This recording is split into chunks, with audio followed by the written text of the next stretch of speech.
पाकिस्तान एटमी ताकत कैसे बना। अस्सलाम वालेकुम, मैं हूं इंजीनियर यासिर सिद्दीकी। अपनी गुज़िश्ता वीडियो में मैंने जिक्र किया था कि तवानाई के हवाले से इंसानियत का मुस्तकबिल न्यूक्लियर फ्यूजन की तवानाई के साथ वाबस्ता है। जूँ जूँ पावर जनरेशन के हवाले से उसके पावर प्लांट्स कमर्शली अपना काम शुरू कर देंगे, तो जितना समंदरों का पानी है, आप यूँ जानिए कि वो आपको फ्यूल के तौर पर दस्तयाब होगा।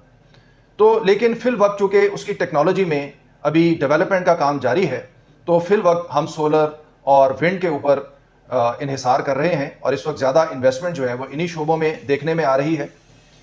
पाकिस्तान ने 1971 में अपना पहला न्यूक्लियर पावर प्लांट लगाया जो कि फिशन बेस्ड था।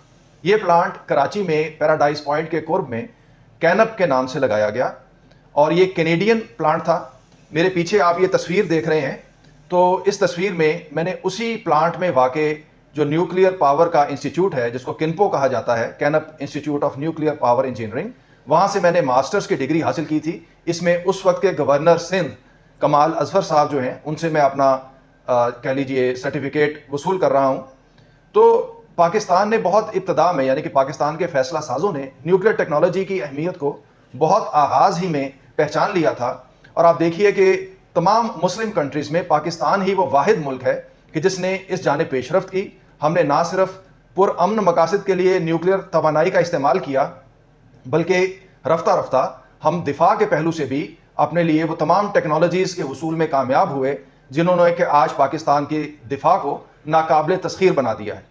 तो इसके साथ ही मुझे इजाज़त दीजिए। अल्लाह हाफिज़।